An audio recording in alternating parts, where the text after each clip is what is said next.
News and views by Nuruzzaman বাবুর পক্ষ থেকে আপনাদের সবাইকে শুভেচ্ছা।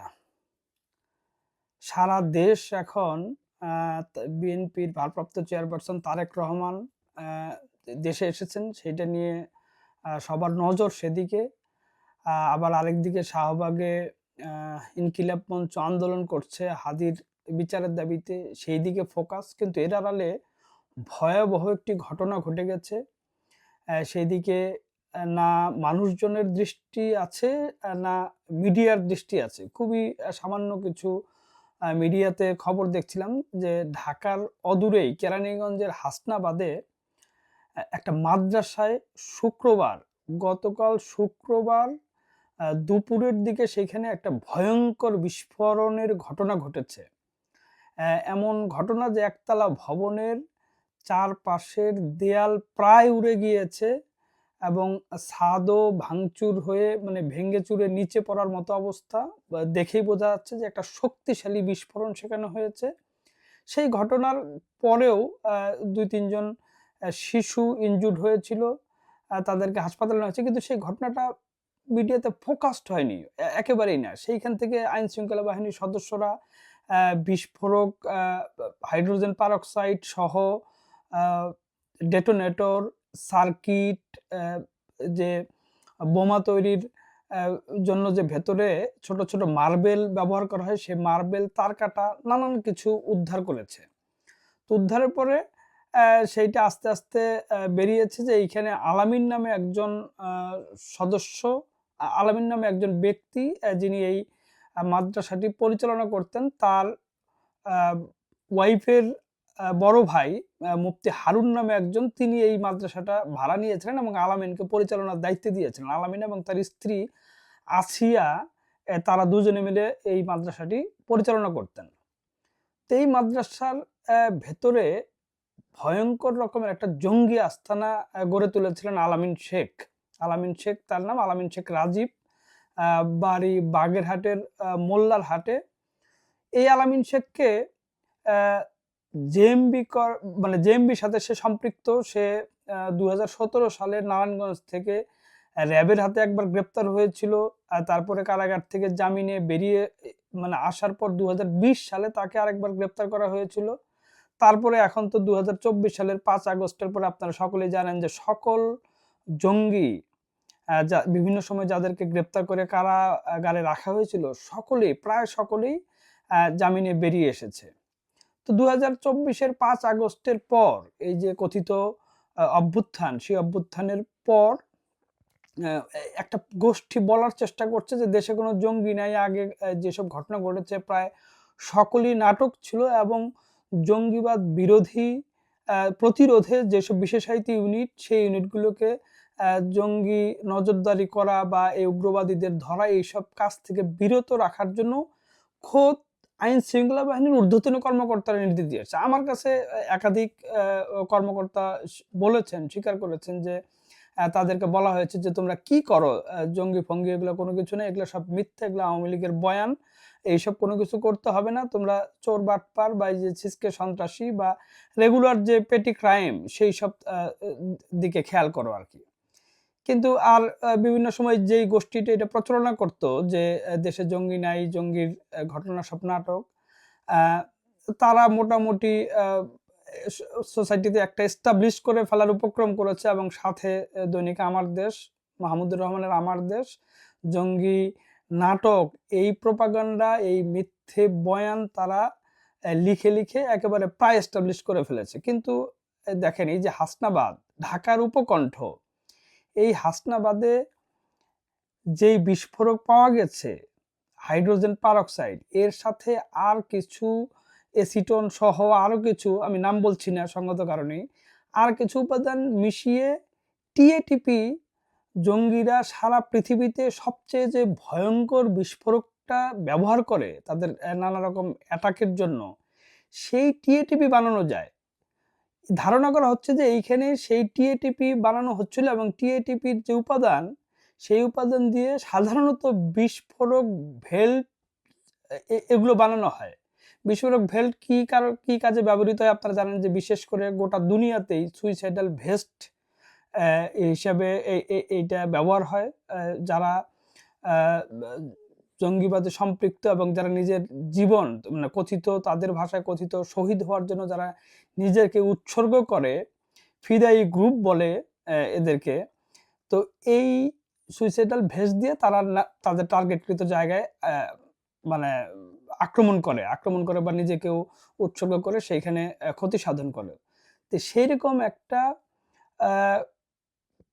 আস্তানা শেষ পর্যন্ত এই বিস্ফোরণের কারণে হয়তোবা তারা উপাদান, যে বিস্ফোরক উপাদান সেটা এদিক সেদিক বা মিশ্রণের কারণে, এক্সপার্ট না হওয়ার কারণে সেটা বিস্ফোরিত হয়েছে এবং বিস্ফোরিত হয়ে সেই ভবন একবারে ভেঙে চুরমার হয়ে গিয়েছে। তো এরপরেও যে সরকারের আসলে টনক নড়েছে ওইভাবে সেইভাবে মনে হচ্ছে না। কারণ গতকালকের পরে সেই বাসার থেকে যে নারী ছিলেন আলামিন শেখ তো পালিয়ে গেছে, সঙ্গে সঙ্গে ইনজুর্ড অবস্থায় পালিয়ে গিয়েছে বলে ধারণা করা হচ্ছে, এবং তার ওয়াইফ আসিয়া, তাকে সহ আরো দু একজন নারীকে কেরানীগঞ্জ থানা পুলিশ তারা গ্রেপ্তার করেছে।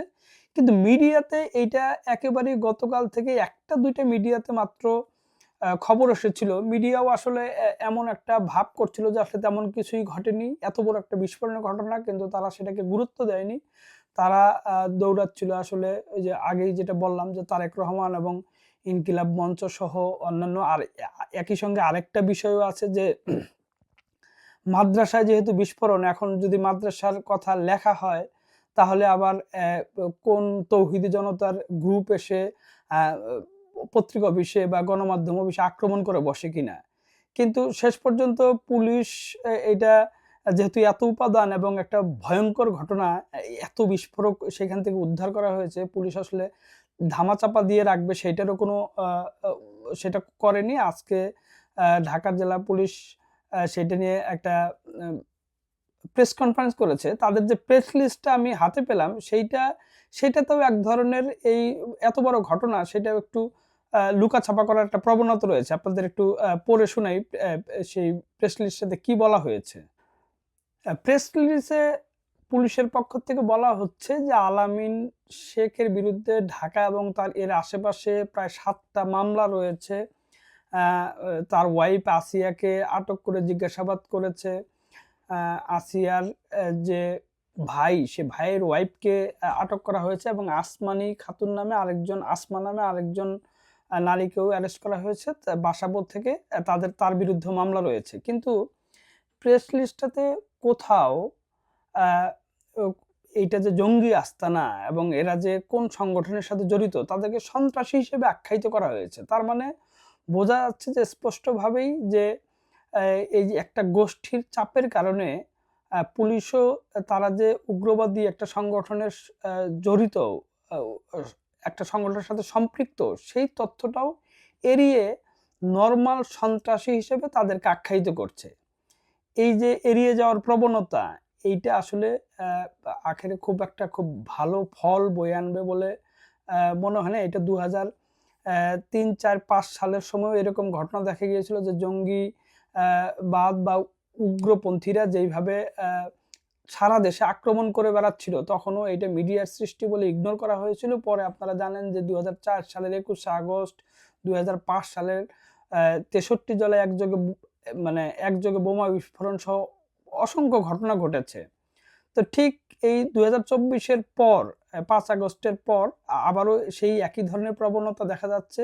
জঙ্গির ঘটনা, উগ্রবাদীদের কার্যক্রমগুলো একেবারেই ইগনোর করা হচ্ছে, এড়িয়ে যাওয়া হচ্ছে। একেবারে সামনে না পড়া পর্যন্ত তাদেরকে নজরদারি করা, তাদেরকে অ্যারেস্ট করা, তাদেরকে আইনের আওতায় আনা, এইসব একেবারেই করা হচ্ছে না। এবং এই যে নিশ্চয়ই মাদ্রাসায় যে তারা বিস্ফোরক দ্রব্য বা বিস্ফোরক ভেস্ট বা বিস্ফোরক বেল্ট যাই বলি না কেন, যেগুলো বানাচ্ছে, এগুলো নিশ্চয়ই কোনো না কোনো কারণে বানাচ্ছে। কোথাও না কোথাও তাদের একটা অ্যাটাকের প্ল্যান রয়েছে। এখন আলামিন শেখকে গ্রেপ্তার করা হলে হয়তো বা পুলিশ জানতে পারবে, এবং জানলেও সেটা নিয়ে কার্যকর কতটা ব্যবস্থা নেবে সেটা একটা প্রশ্নের বিষয়।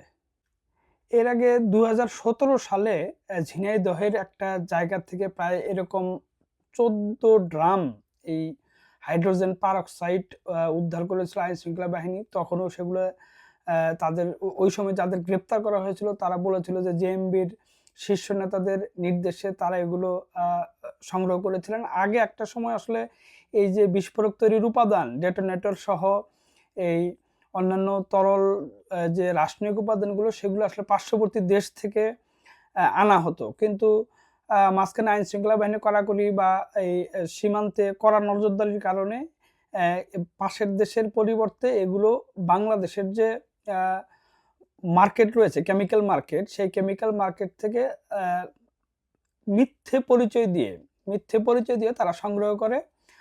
বিশেষ করে যেমন এসিটোন রঙের কাজে ব্যবহার হয়, সেই রঙের কাজে ব্যবহার করার জন্য সংগ্রহ করা হয়। এই হাইড্রোজেন পারঅক্সাইড সহ অন্যান্য যে উপাদান সেগুলো নানান ল্যাবে ব্যবহার করার কথা, সেই সব কথা বলে ভুয়া প্যাড তৈরি করে তারা এই জঙ্গিরা কালেক্ট করে তারা তাদের যে বিস্ফোরক সেটি বানায়। কেরানীগঞ্জের এই মাদ্রাসার থেকে যে উদ্ধারকৃত এই জঙ্গি আস্তানা যে আবিষ্কার, এইটা আসলে ভীষণ রকম অ্যালার্মিং আর কি। এইটা একটা মাদ্রাসার থেকে উদ্ধার হয়েছে। বাংলাদেশের বিশেষ করে ঢাকার আশেপাশেই হাজার হাজার মাদ্রাসা রয়েছে। এই মাদ্রাসাগুলো আসলে তেমন নজরদারির মধ্যে থাকে না, নজরদারি করা হয় না, আগেও করা হতো না। এখন তো এই 24-এর 5 আগস্টের পরে তো একেবারে মানে নজরদারি নাই বললেই চলে। ফলে কোন মাদ্রাসায় বসে কারা কি করছে, কি পরিকল্পনা করছে, এটা আসলে ভীষণ রকম অ্যালার্মিং। এবং এইটা যথাযথ নজরদারি বা এই যে এই কাজে মানে জঙ্গিবাদ প্রতিরোধে যে বিশেষায়িত ইউনিটগুলো এদেরকে যদি যথাযথভাবে মানে কাজে না লাগানো হয়, তাহলে এই দেশে আসলে ভবিষ্যৎ আমি খুবই খারাপ দেখছি। মানে যে কোনো সময়ে এদের যে প্ল্যান, এরা তাদের ভাষায় যে খিলাফত প্রতিষ্ঠার জন্য তারা যে লড়ে যাচ্ছে, সেইটা বাস্তবায়ন করার জন্য তারা একযোগে ভয়ঙ্কর কোনো কিছু নিয়ে আসবে বলেই আমার আশঙ্কা বলেন আর যাই বলেন, এটা খুব শিগগির তারা মানে অ্যাটাকের পর্যায়ে চলে যেতে পারে। এখনো সময় রয়েছে, সরকারকে সতর্ক হতে হবে, আইন শৃঙ্খলা বাহিনীকে সতর্ক হতে হবে এবং সকল কিছু নজরদারির মধ্যে। এবং যারা যেসব জঙ্গিরা, যেসব উগ্রবাদীরা জেল থেকে ছাড়া পেয়েছে, বাইরে আত্মগোপনে আছে, তাদেরকে খুঁজে আবার অ্যারেস্ট করতে হবে। তাছাড়া আপনি স্থিরতা কোনোভাবেই কোনোদিনও আনতে পারবেন না। ধন্যবাদ সবাইকে।